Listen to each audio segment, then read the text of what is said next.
Today's episode is brought to you by Lorna's Full Service Catering in Western Jamaica. Delight the taste buds of both you and your guests with an unforgettable experience at your next corporate event, wedding, baby shower, parties, or any other celebration. Email or call us today for more information at 876-482-6560 or 823-6665. We are here for all your catering needs. Welcome to another episode of Catchup. I am Nackia Salmon, and Catchup is a project where we co-create a safe space to share our stories. And the hope is that our stories will allow us to reminisce on favorite memories, especially around high school, that we learn from each other, from sharing our different experiences and our lessons learned, and that we inspire, motivate, and empower each other to just live our best life. Now, today, my guest is Garold Hamilton. Garold, how many times have we tried to have an interview? I know it's and I always want to do it, man. It's it's been a while. I think it's Wait, nothing 2 years. happened before the time, so but I'm happy to be on. I'm I'm glad. I think COVID is allowing me to touch so many more people now because we're just leveraging web meetings. So I'm Yeah. glad that you're able to be a part of this project. I think your story is extraordinary, doesn't seem to just quite fit. It just doesn't quite fit. Extraordinary doesn't seem to suffice. So I am just so happy that you're here. Okay? I am happy to be here. Very happy to be here. All right.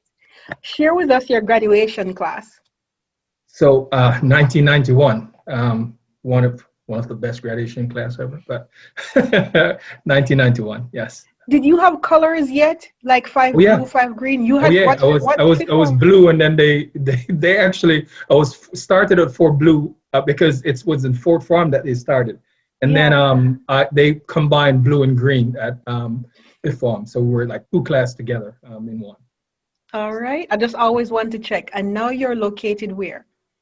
In Maryland. In So Maryland. lived in DC for most of my time here, but I just moved to Maryland a couple of years ago. You are going to give everyone, I was trying to say 30 seconds, but as brief as you can, using milestones from 1991 to Yeah. now in Maryland. Give everyone a high level overview of what you've been up to since they last saw you in fifth form. Wow. So yeah, went to sixth form and then left sixth form and matriculated to University of the West Indies. Mona, spent 1 year at Mona, and then went on to do a degree in civil engineering in Trinidad. So my goal was to always be an engineer. That's something that I from an early age I wanted. I diverted because my teachers were telling me to be a doctor, but so I diverted for a little while, but then I came back to my passion. So I spent 3 years in Trinidad. Then it's funny, I moved back to Jamaica when I was completed with the thoughts of actually working in Jamaica. Got offered two jobs, one with JPS and another with Caribbean Construction. And I remember the job with JPS was in Kingston, so I didn't really have the money to pay for a place to live or anything, so I couldn't accept that job. So the Caribbean Construction was doing a couples hotel in Negril.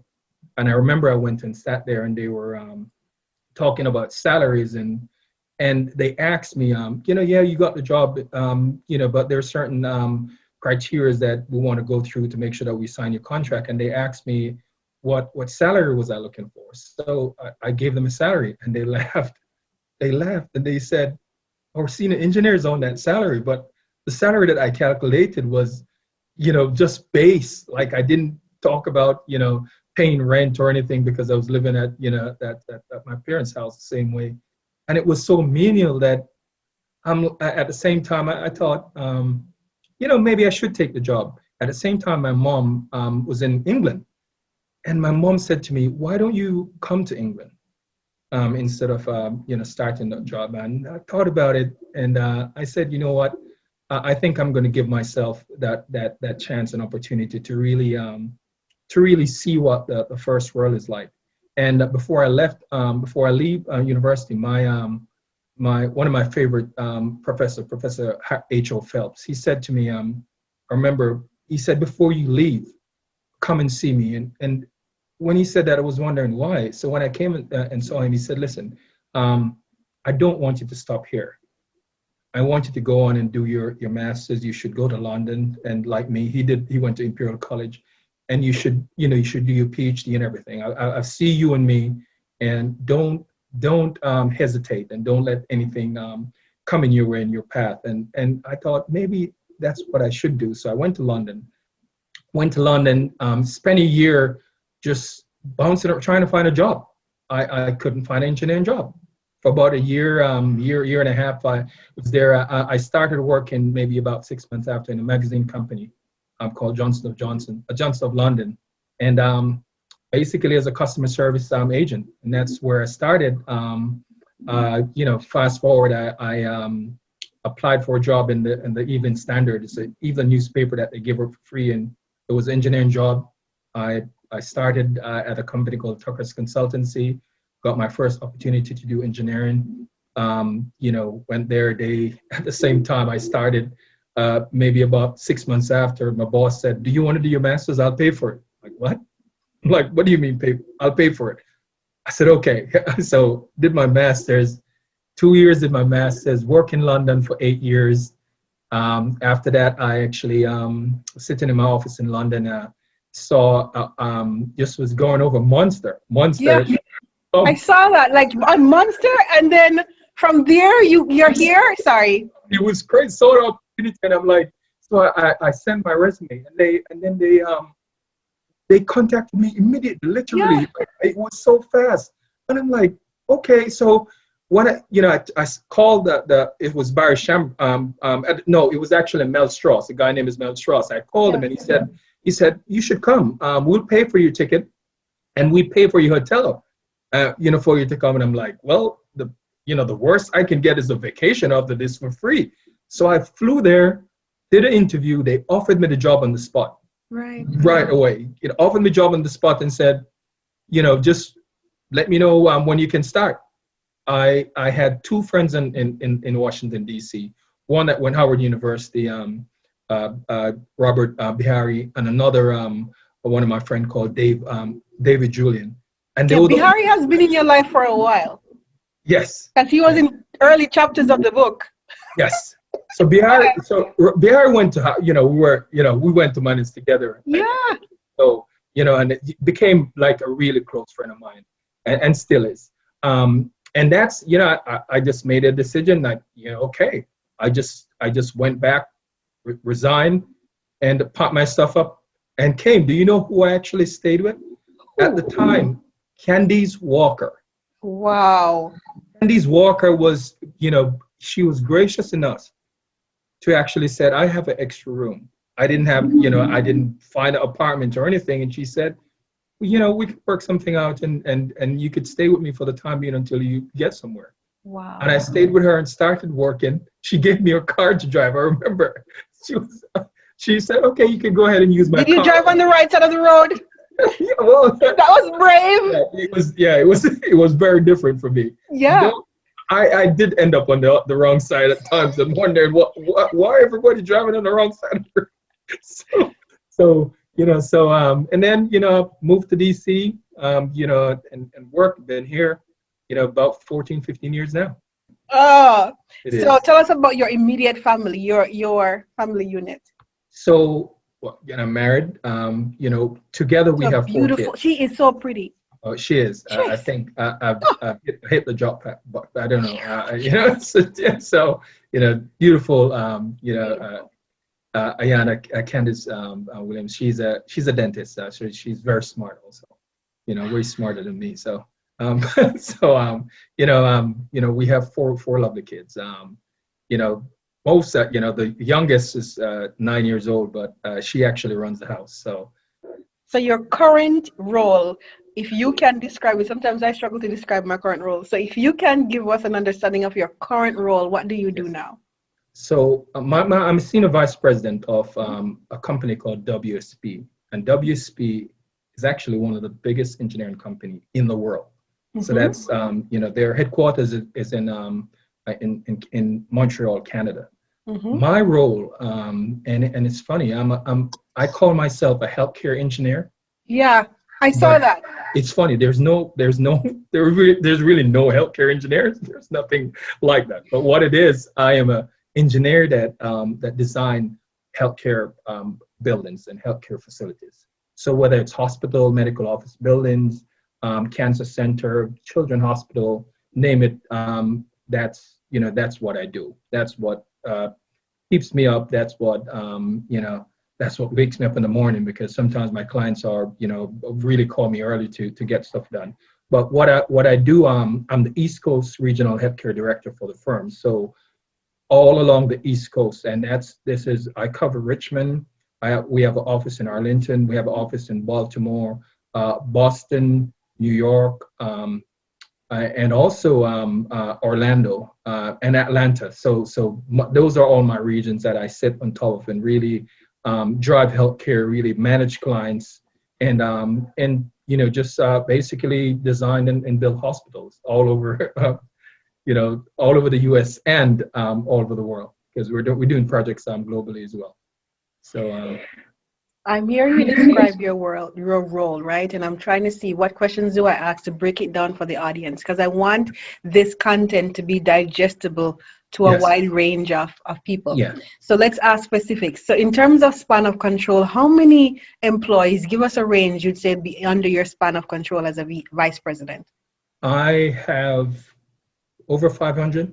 All right. Over So 500. so 500. So the whole concept of vice president can seem abstract and sound Yes, very, So we're yes, going to break it down. So your typical day is what? Describe yes. it for us. So my responsibility is, just to say, the buck stops at me when it comes to leadership, when it comes to hiring and firing, but also when it comes to client management. So say, for instance, I'm going to put it in a simpler terms. Yeah. We get the opportunity to pursue a hospital design. There's a hospital in DC Mm-hmm.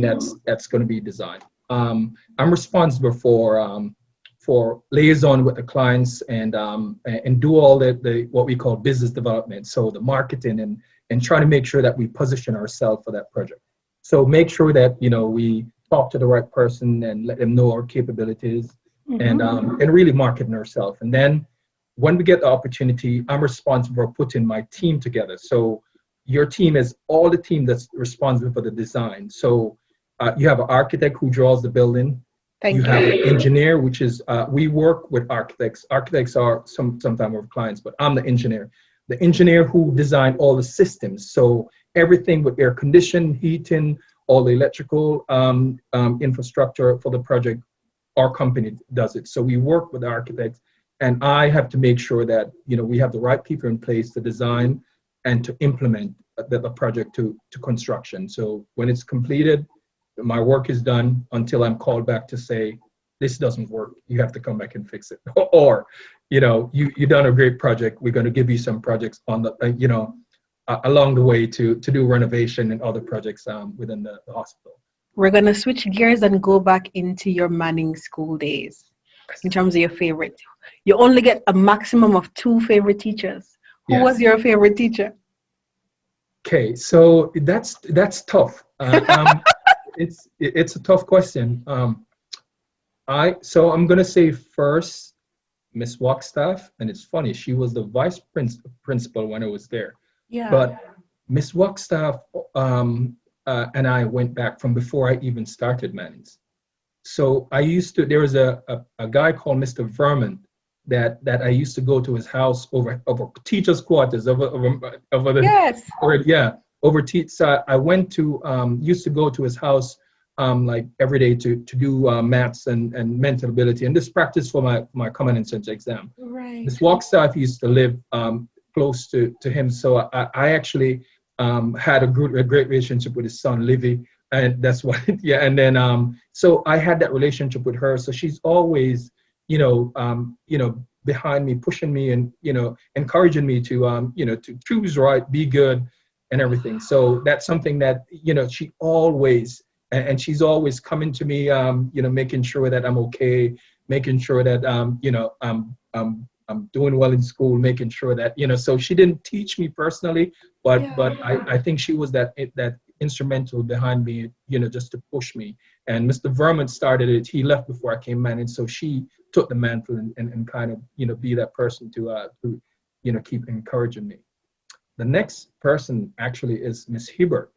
And Miss Hibbert used to teach me religious education. And it's funny that it's not like my core subject and everything, but the impact that she has as a mentor and as a person and as a cheerleader, like she always let me feel like I could do anything.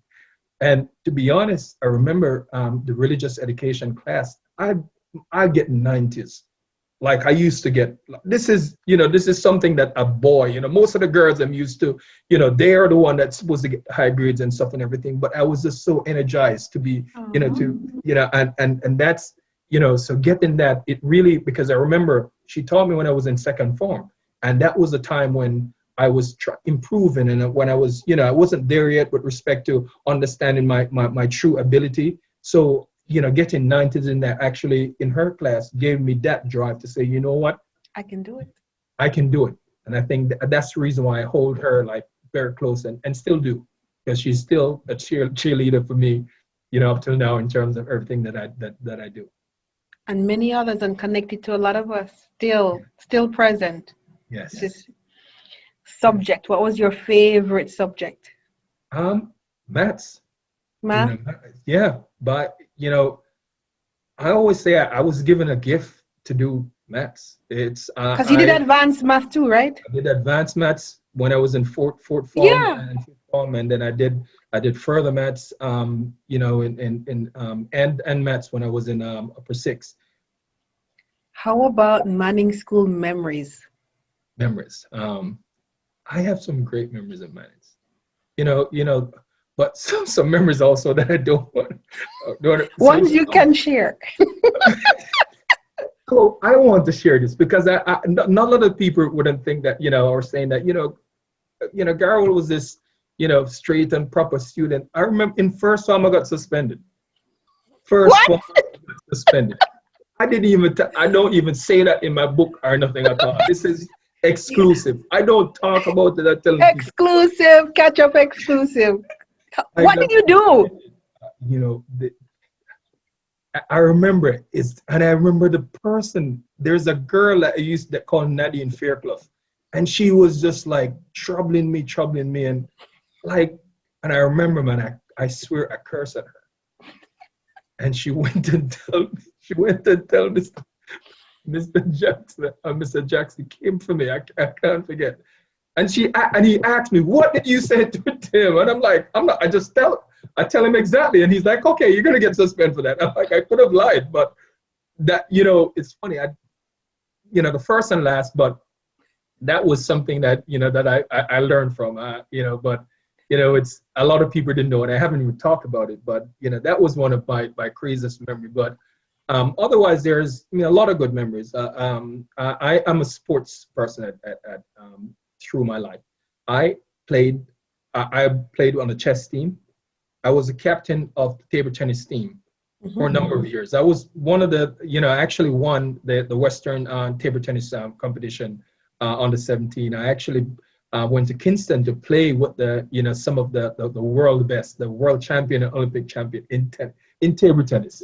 So some of my greatest memory, I actually captained the football team, the Dhaka Soccer team at Manning's also. That's something that I hold dear to my heart. And the reason why that was so important to me is that my father, his name is Humphrey, and a lot of people who are older than me still, knows him very well because he sells ice cream over the school. Before Zappa started, he was the one that used to sell ice cream. And one day before, when I was going to South Primary, I came over to the school, and I remember some of the older folks that was there, like, Postman and those folks that used to be, great footballers. And he said to them, look, this is my son. He's going to be the captain of Mannings. Wow. Way back. And it's funny, I've never thought that would happen. And it's not like I would go and I campaign for it. I was just in a position. The coach decided that Everton Tomlinson, that I was going to be the captain for the team. I wore that badge, with honor. And my father was the biggest football fan. Like, I remember playing.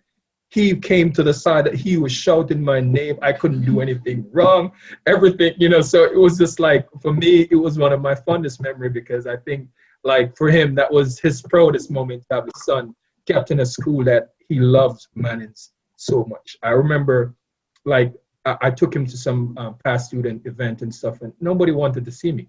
Like, they're like, it's your dad. We want to hang out with your dad. Because, and it's funny, there's so much story. I remember I went to Canada to speak at one of the Mannings school dinner, and one of the, I was being introduced. And I remember that, he was, Steve said to me, Steve was introducing me, Steve McDonald. And he said, listen, I'm just here laughing, because I remember when I welcome to your dad, and I didn't have any money for ice cream, and I just opened my hand, and he just put a scoop of ice cream in my hand. So those are some of my fun memories. How would you describe, I'm like struggling to say, how would you describe your personality? Because I'm reading that you selling box drinks from 9-year-old up and down Great Georgia Street. Yeah. So many times when I interview people, it's like they were kind of timid in the beginning, and then now here. But you have been thrust to develop so many things early, but I'm still going to ask you, what words would you use to describe your younger self? And I'm going to ask you the words you use to describe yourself now, and see if there's any changes. But tell me, what words did you use? So it's funny. Younger self, I was, in a way, I was more reserved when I was, when I was younger. It's funny, but reserved at school. I wasn't reserved. Yeah, at school I was reserved. I wasn't reserved. Selling box drinks and stuff. I had to be loud. I had to connect with people. I had to, accept withstand rejection. Yes, and that's a part of it. Maybe that's something that actually, caused me to grow, thick skin. And I think that's something that that taught me a lot. But I think at school I was, I didn't say shy, but I wasn't as confident in terms of I knew I knew I had the ability, but I didn't have that pure confidence that what I could do. When it comes to, say, soccer, I know I have the confidence that I'm going to be the best, but say academics. For instance, academics, I was still like, maybe I can do it. But the situation is that I knew that I had a gift. And I understand that I have to take care of that gift as well and really feed into it. And that's something that I think going to university and like going to Trinidad actually gave me that opportunity, because I met a diverse amount of students, from Monroe, Campion College, and those folks that's coming in, and they're like coming in and they're doing it. They're studying so much hours and doing all sort of stuff and everything. And I'm like, man, I'm studying 2 hours and 3 hours, but these guys are coming in and they're doing so well. And I remember my friend called Jamel Banton. I remember first year I went to Trinidad 2 months late because I had a bike accident. 2 months late in a 3.5 month semester. So I had a month and a half to do something that people do in a 3.5 months. And going through that, passing all my exams and stuff during that time actually let me understand that listen, that you are way smarter than you give yourself, so that's at that point I'm like, man, like I really could do this. And even though you got through the trend and everything, and like when that light bulb came on, man, I'm telling you, like I remember the next exam I did, I remember, I couldn't forget. I did 7 courses, and I got 6 A's and 1 B plus. And I remember I was in England when I got the result, and I was just staring in the ceiling because it was just so unreal. It's just like like this is what I know that I can do. And because maybe these people, the Monroonian and the Campion guys, maybe they got those positive reinforcement that at that point. But I think at that point I understand that listen, you are as good or even better than all these persons. So just go and do your best and just give it your all. And I think that really gave me that perspective of confidence, and that that there's nothing that could come in front of me that I can't do and can't achieve. Yeah. Yeah. What advice would you give to your younger self? Knowing what you know now, seeing what you've seen. That's a tough question, because I think everything that I've experienced and that I've gone through, I think it's really shaped everything that I am today. And I don't think I would change a whole lot or say anything different. You tell him just keep on doing you. Just keep on doing you. Yeah, it's just it's funny. I always think about that question, and I'm like, it's difficult to answer, because I think that every experience that I've gone through has really shaped me in the way that it should be, and shaped me in the type of person that I am today. Which that yes, there's rough edges and there's stuff that I could work on, but to be honest, we all could have imperfections, and I think that's the rawness, and that's the trueness of a person. Walk us through one of the most challenging seasons of your life, and what did you learn about you through that experience? Well, so the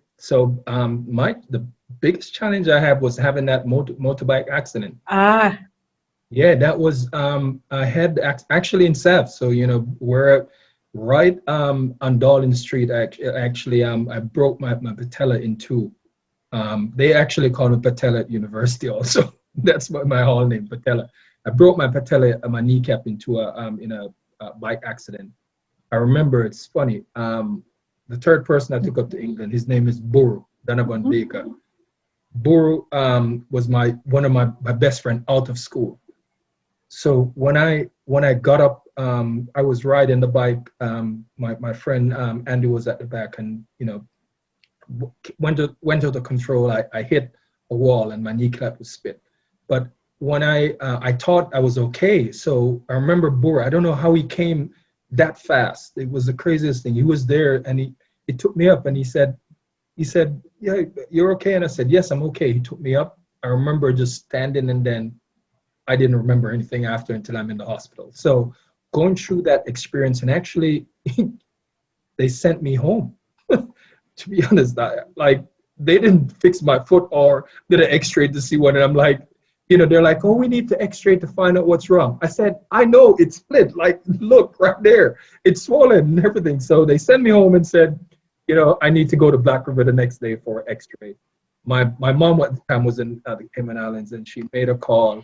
And I remember I took a bus, one of the bus, I put my foot on a piece of board, and painful, like going all the way to Kingston. They give me some painkiller, and I went to the hospital. Didn't come out until maybe almost 3 months later. Have several. I remember I had the first surgery, and they repaired it, and went home. Went to my aunt's house in Kingston. Woke up the next morning, and my foot was discolored, and it was painful all night, and blood was all over my cast. And they took me back, went in, found out that there was an infection, had 8 surgeries. 8 surgeries. 8 surgeries in Jamaica, and then I had 3 surgeries in Trinidad. So 11 total. And the last one I had was just to straighten my foot, because my foot was in a cast so long that it couldn't bend when it came out. So I had to have a surgeon to bend it. So it was just like, it was surgery. So going through that, it actually taught me a whole lot. It taught me one. It taught me one that I remember I was in the hospital, and my whole community came to look for me in a bus. They took a bus. They all came to look for me, and that's when I understand, what they meant to me, and them doing that. That's the reason why I had to give back to my community, and I had to do what I do, because them doing it actually showed me how much I mean to them as a person, but also it shows me my inner strength in terms of actually understanding that although I'm faced with that huge challenge and against all medical advice, because they said you should stay in the hospital as long as, and I'm like, I am not staying in here. I want to get out. So I formulated my own way to get out of the hospital, and blatantly lied. And then they let me out. And they let me out the Friday. The next week I was in Trinidad.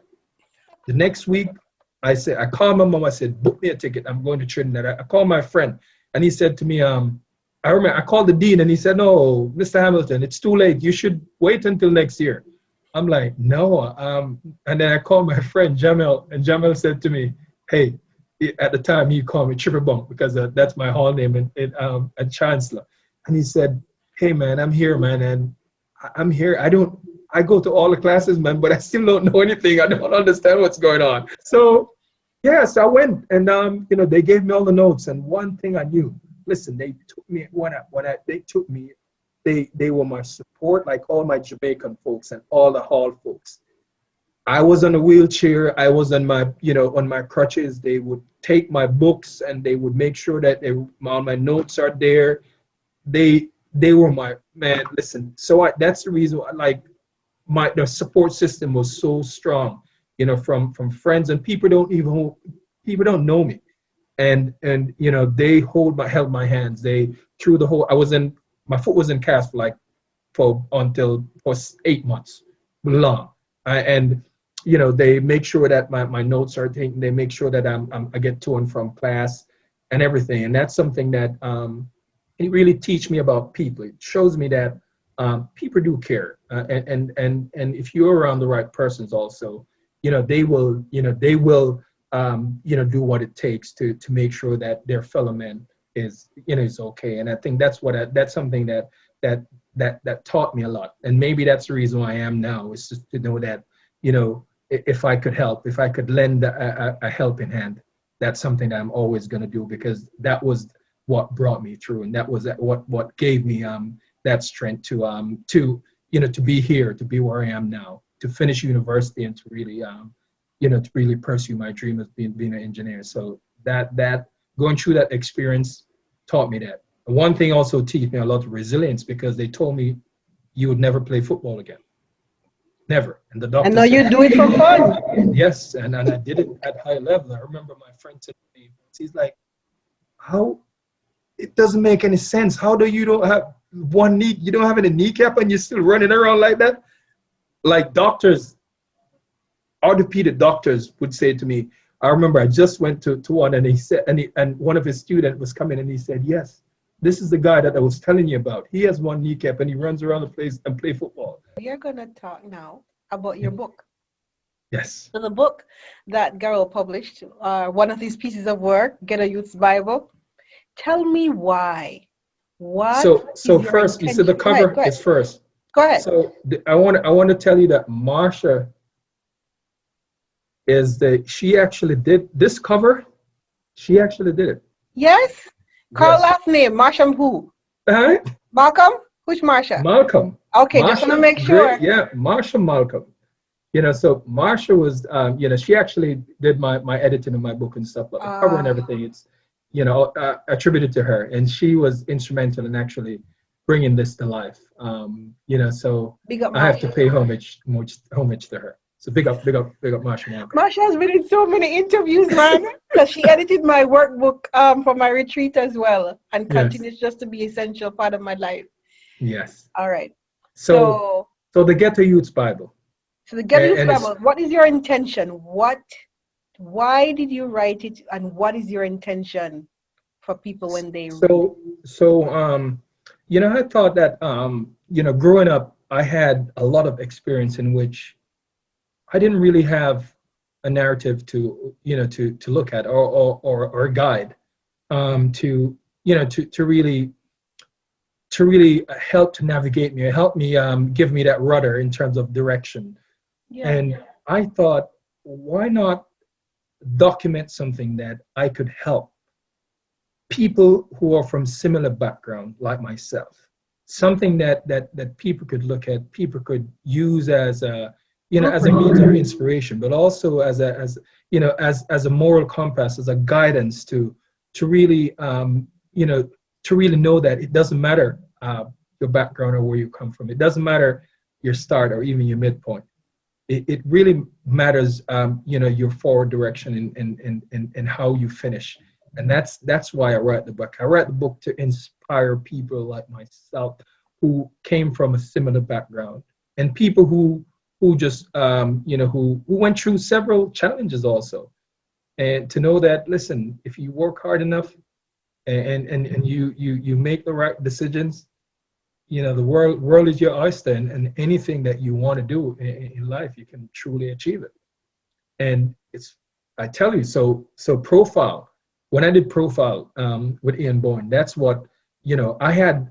I had the notes written, and that's actually what that formulated the book. The book.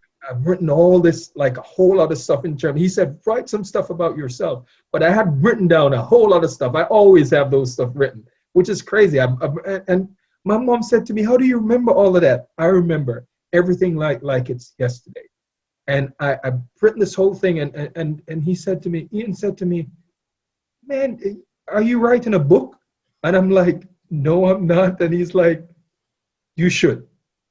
One of my greatest moment in my life so far was doing a book launch at the Sean Lovery Hall. Catholic Church. Yes, in Sav-la-Mar. Speaking to people who I grew up with. Miss Waxav was there, Miss Hibbert was there, I remember Stacey Ridgard, just name them, Ian Eunice, like all my Mannings folks and my friends and people who just hear about me, and it was hundreds of people. I remember I took maybe like about 200 books. I sold about 200 books. And it was just like, I thought I would maybe sell 50, but there was this overwhelming, support from my community. And I remember after speaking and I turned my back, I cried. It was so emotional because it was just this, these are the people who created this atmosphere for me to do what I do. And I've written a book that about them and about inspiring their kids and their generation and generation to come. But these people who gave me so much, I'm able to come and actually present this as a token of appreciation in doing that. Why was it important for you to include pictures of where you grew up, of your home, pictures of different events in your life in Jamaica, in England? Why was it important for you to include photos? So for me, and they're saying pictures tell 1,000 words, but I wanted people to understand not only the narrative, but to understand the trueness of my humble beginnings, and understand that the little shop that my mom run, that they robbed like 50 times every morning I get up, somebody rob it. It's just like in the community, Charlie, the shop is still standing there. And it was just to understand that, navigating that whole, type of environment, and to show, that path and that picture. It's through England, and it's, coming all the way to maybe getting an award for the 40 under 40 engineers, in the US. And it's really actually navigating both in words, but also pictorially, just showing my path and where I've been, and where I am to where I am now. So selling bag juice, 9 Yes. years old, cutting hair on gravesides, Yes. going to UE and still cutting hair, hustling. Yes. Was there a time that you felt ashamed of your poverty? How did you navigate not looking at where you are Yeah. So, and just and keep on that's believing on the possibilities? Like, how did you do that? What was that's your powerful. internal thing? That's powerful. When I was selling box juice, I remember I used to hide from my friends. Like I remember because Friday I used to take Fridays off, and then I would see maybe they would be walking on the road and stuff, and I would hide because it was bare feet also. So it's one of those things that at that point, yes, I was ashamed of myself, and I think uh, you know I think poverty does that to people at that age also because you really don't understand. Um, and I think going to being a barber, was for me a means of earning something, and I think it helped. Did help me through university as well. But to be honest, that I wouldn't change that. I Yeah. think I think selling box juice, selling bag juice because I used to sell it in the market and stuff and everything. It gave me like I always tell them now. It's really serving me now to what I'm doing. I am not afraid to ask for absolute anything when I'm doing business development. And they sometimes they would like, how would you just ask? I'm like, yes, I just asked because it's just like I have. It's one of those. I think developing that sales, type of maybe it's a sales pitch, but it's just like walking down just Great Jordan Street and selling bug juice is the toughest thing I've ever done in my life. Because I'm telling you, there's a lot of people that says, "Yo, go it. Yo, we don't want a bug drinks. Yo, boy, you something I don't want. Yes. You're wine all different things and stuff and everything. You have to just hold on your head and just go to the next person. And eventually, I remember there was this lady called Miss Mumsy. She had a cook shop down there, and I remember every time I went down to sell, I stop and she give me food, and she always said, how is it going? And if I don't sell any and stuff in it, she will just buy 2 box juice from me. Aw. She will just buy, and she give me food every day to make sure that I'm gonna eat off the money and all different type of stuff. So listen, the whole of those things just like it gave me that really that attitude and that resilience and strength to say, you know what, man, listen, it can't be worse than that. So if I ask you now and you say no, that's fine. It's it's better than go go Yeah. ahead. You know what I mean? So Yeah. I always tell people, I um I'm glad my mom actually was brave enough to say go and go try and and go do it. and make some money for your family. So I found the book unpredictable yet relatable, practical. I love your little takeaway words. I love the lessons learned. I was a teacher. I'm a sucker for lessons learned. And when you boil things down after you tell the story with a takeaway, so it's Yes. simple to digest no matter who you are. I recommend this book for any young person navigating in a situation that doesn't look like what you aspire to be, to try to figure it out. In fact, I recommend it for our adult friends who Yes. are still quite trying to figure out and Yes. how to navigate, because those lessons are practical Yes. and something that you can apply. It's not abstract. You know what I Yes. mean? And are philosophical and up in the air. Yes. So I highly recommend it. One, if you haven't gotten your copy of Get Yes. the Youth's Bible, take a read. Even if you're just reminiscing on memories of Sav-la-Mar, the stories make me smile because I can actually see the different places or the different things or your different experiences. It's just a great read. And Yes. I am not a big reader. That's why I said work on your audiobook, man. But Yes, I will. it I was great. It was great. yes. So where can they get this book? Where can they purchase So this book? I got so mine on you Amazon and yes. Kindle. So you could get it on Amazon as well. But if Mhm. you want a personal signed copy, you go to www.dtrfoundation.org. So that's dtrfoundation.org. You can get a personal signed copy of my book from my website, and that's my nonprofit foundation that I run. And let you know. So the book, the Get to Youth Bible, is 100% donated to my foundation. So none of this book, none of the proceeds actually goes to my in my pocket. Today, it's funny. Today, I just actually collected some books and you know some textbooks and some writing books and notepads and everything. So because of COVID, I do a back to school every year. I'm gonna try to still to do it in November, and that's all the proceeds that I do.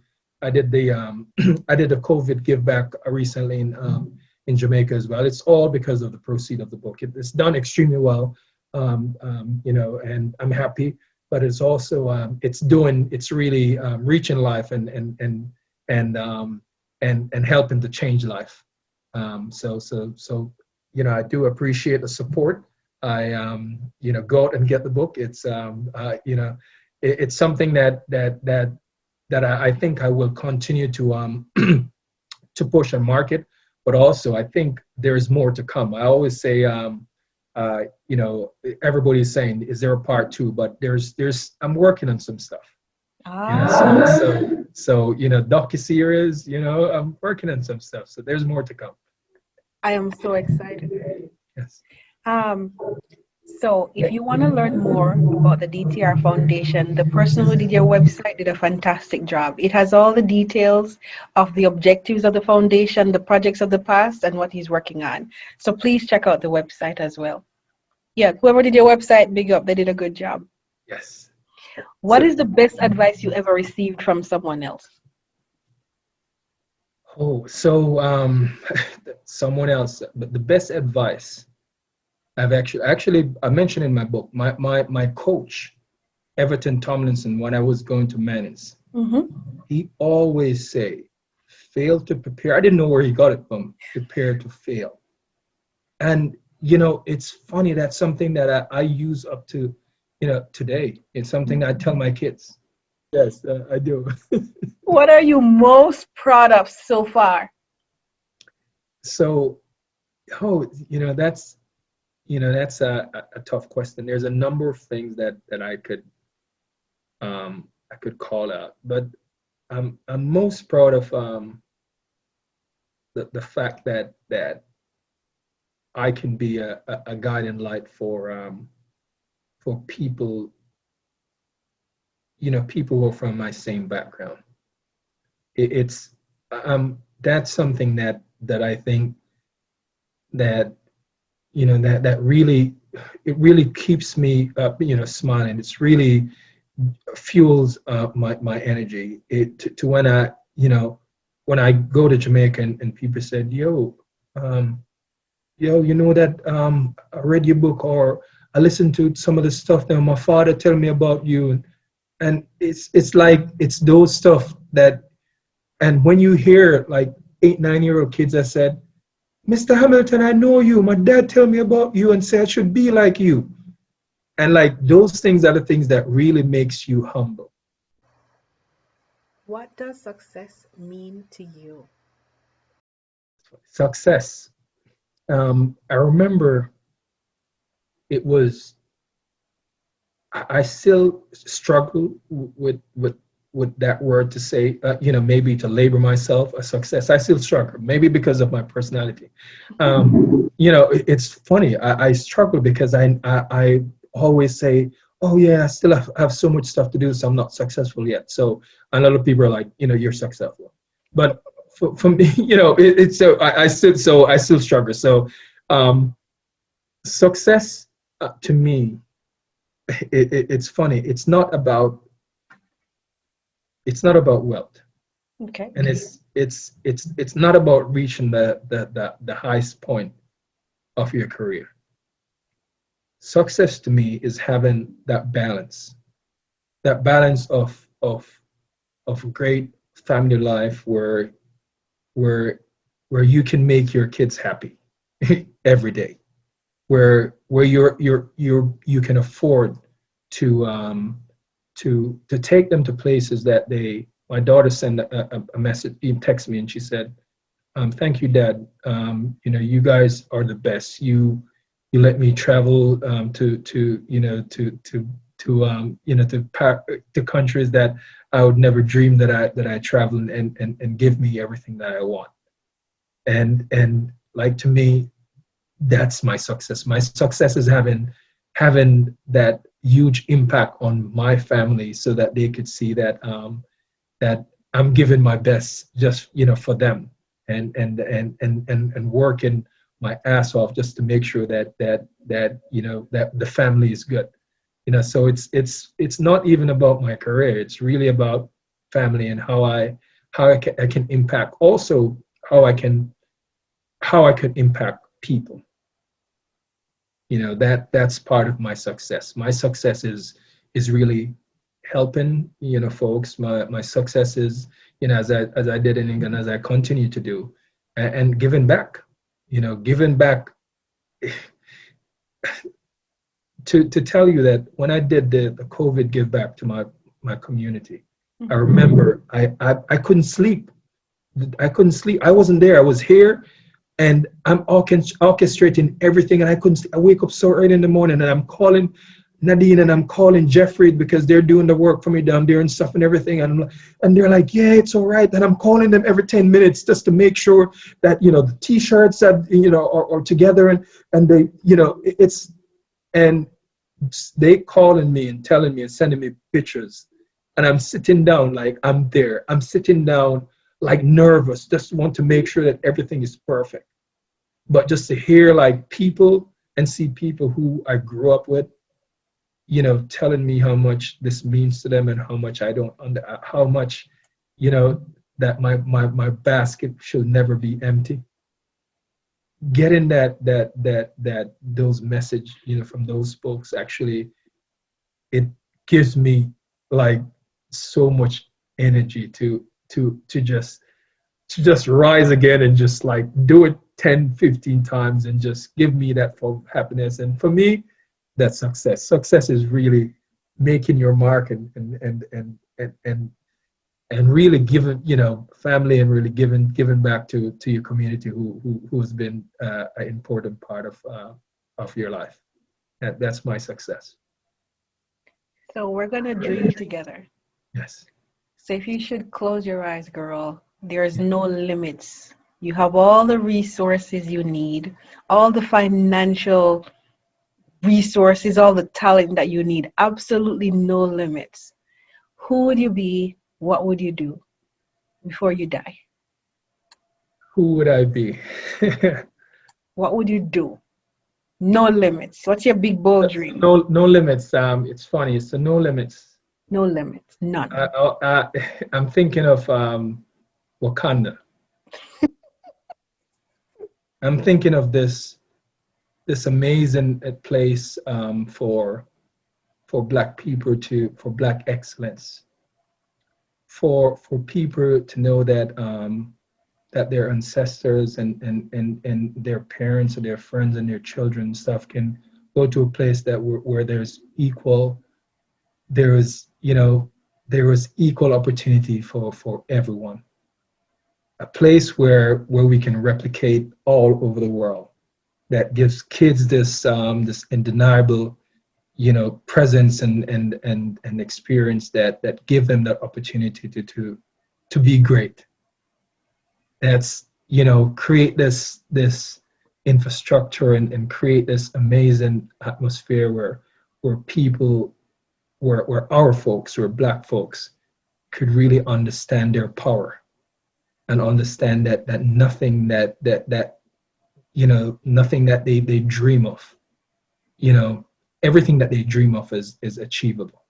That's the unlimited. That's what I would. That's my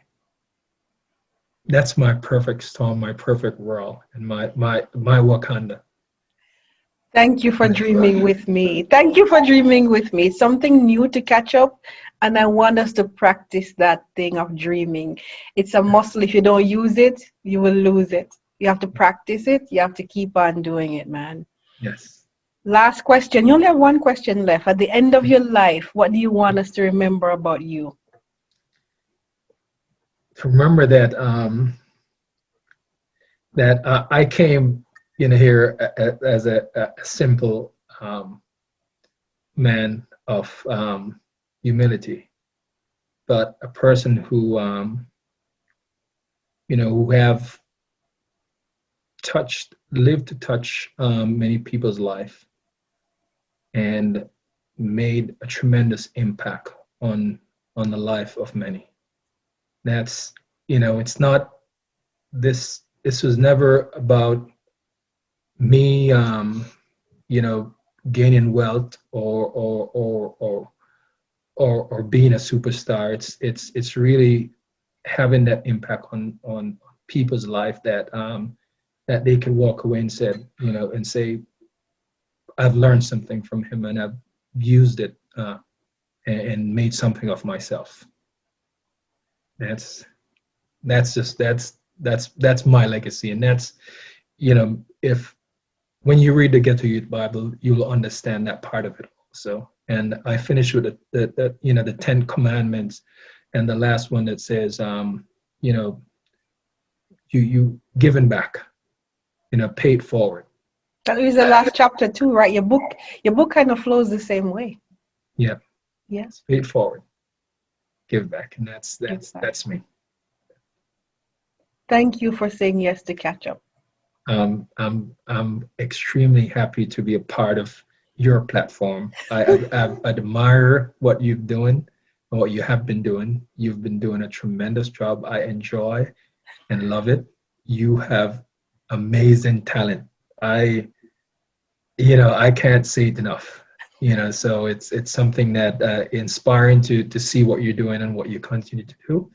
And let me know how I could be involved going forward, because I think this is it's a great platform, and that you can showcase and try to reconnect with folks, and to continue to lift Manning's also. Manning's High as an institution, that's something that we have to continue to do. It's a great place. There's a lot of projects that's going on that need support as well for alma mater. So just in doing it, continue to push people to still be a part of the culture and to give back to this great institution. Thank you. Any questions from me before I close? Wow. So, the question I wanted to ask you, it's like, I didn't expect you to ask one, I just asked. so Catchup, like what made you, because I'm like, this is such a fantastic idea, but what, how did you sit down and think about this? What made you, how did this come about? I was going back to my dream book, and I can't even pull my dream book now and show you, because right now that's where my camera is. It's like on a stack of books. But it's making my dream come to life. So it's serving a purpose practically and in every way. But in 2016 was when the idea got birthed. And I think it was in 2018 that we went to MSLU and start actually recording our first Catchup episodes. But the genesis came out of my struggles. Yes. That to be totally honest with you, and I said to myself, I cannot be the only one. Yes. And so for us, we have a support system. Marsh is a part of that support system. Georgia Williams, that support system, where I have to call sometimes and say, am I crazy? Especially with marriage. Like, am I crazy? Do you experience this? And you're like, yeah. Going through parenthood, you're like, am I a horrible mom? Like, how do we navigate this? Yeah. And so I said, I cannot be the only one trying to figure out how to close the gap between who I am and who I want to be, and to unlearn Garold, unlearn so many things that are limiting, self-limiting beliefs and practices that are getting in the way of me having a marriage that's fulfilling. Not perfect. Let me not even try to say, you know what I mean, girl, you're married. But you just being the best version of you, and you getting in your own way. Yes. I can't blame anyone else. I can't blame mommy, daddy. It came to a point now where I am the common denominator. I am. Wherever I go, there I was. Yes. And I had to pause and start looking at me. and Yes. start listening to my thoughts Yes. and be honest and own my crap. Yes. And I said, who else is on this journey? Yes. And who else wants to make sure that between now and the grave that they live their best and they drop the mic? Who Yes. else wants that? And that came the birth of Catchup. Catchup is meant to build a community of Yes. people who want to just live their best life, whatever it is for them. Yes. And we can share lessons learned and give people practical tools to Yes. get there. If it's 40 years ago, it was like our You Black live. Panther. He Yes. lived. Live. He lived. Oh man. Garold, he Yes. lived. Right? Yes. Even though we are sad, and Yes. our heart break when we heard that he died. But my God, man, his legacy Yes. is Yes. undeniable. Yes. For the time Yes. he was given, Yes. he did his thing. Yes. Garold, I want to do the same. I, And I and want to I say, anyone else? and That's that's what Catchup is about. Anybody yeah. else? Yeah, and we're that's funny. I'm smiling because that's a great story, and that's what people should be doing. And that's I think if we're going to continue to catch up, but we're catching up on our life also, making sure that we do make sure that we live our best life possible, and I'm doing that right now, and I'm going to continue to do that. So that's something that. And And I want people to know it's a journey, right? So the next yes, thing is that people watch Catch Up in Species and, they see, look at this. I said, oh, Nackia got a per. And I said, you're not listening to Catch Up. Because if you listen to Catch Up in its entirety, you hear it's a this. It's not yes, even a this, it's a straight down, yes, right? And then, yes, and so the journey yes, is literally what it is. It's a journey. It's not a yes, destination. It yes, has all the peaks and valleys that you can imagine. And yes, there are moments that you're going to feel like utter, there's no word to describe how bad you feel. And you have to get back up, brush yes, off your kneecaps, and yes, start back over. yeah. Right? So I should tell you, I recommend binge watching Catch Up. It's really cool. I'm telling you that. Binge watch it. I'm not joking because people think that Catch Up is for people who are only successful, No. whatever they think is successful is like. And I'm like, they have not been. When I hear certain people just say certain things to describe Yes, Catch Up, I said, you haven't been watching or yes, you haven't been listening. yes, You know yes, what I mean? Like yes, listening, like with your heart. Because all of our stories has a similar theme. And yes. what I think the commonality is tenacity to get back up, Yep, whatever it is, and own your stuff too. Because if you don't own it, you can't change it, absolutely, right? absolutely. So you see how mix come alive. I've been like Of Miss course, I love Interviewer that. all this Awesome, time, letting you speak. awesome, When you awesome, ask me awesome. why around catch up, Yeah. my dream book has so many things in it that my knees buckle. My poor husband knees buckle Yeah. in terms of what I want to do. But it involves giving people a space to just be authentic. People who are tired of wearing the mask, Garold, of Yeah. pretending and shooting on themselves. I should be, I should, or Yeah. trying to live their lives for other people. When they're at the bottom of all of that crap, Yeah. and they're like, you know what, Nackia, I'm ready to be me, find me, and live my life authentically in a way that I am proud. I'm not living for mommy, I'm not living for daddy, I'm not living for hubby, I'm not living for no one else but Yes. me. I want to be proud of me. Yes. Yes. That's where I'm at. That's awesome. Oh, so Awesome. hopefully that answers the question. It And it catch up is complete this it is just the completed beginning, it. girl. It completed it. This is just the beginning. I know it is. More to come. I know it's gonna be much more to come, and I'm excited, for what the future holds for this and this platform and how you do it. So, Mhm. so thanks again for the opportunity. I Thank you appreciate for you continue coming. to do great work and continue to have people telling their story and And really now their dreams. on all their dreams as And well. now Live their their dreams. dreams. Because I think our dreams have synergy. I think we're connected for a purpose. No Yes. one is in our life by happenstance. You know that.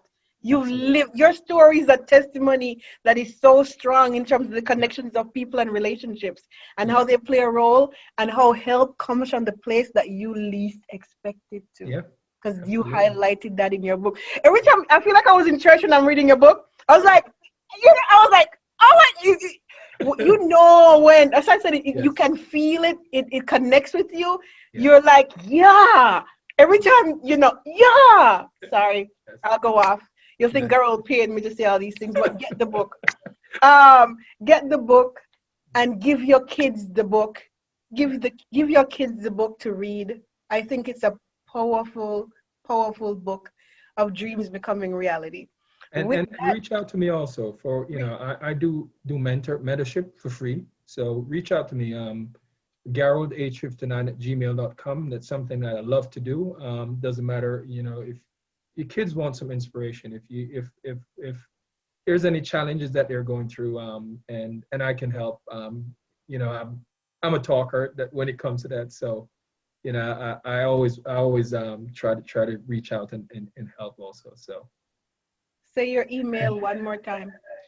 Garold Garold 59 at gmail.com. So reach out. Imagine your child being mentored by a vice president of a company. Please leverage that if you need to, especially if your child is struggling or if you are struggling.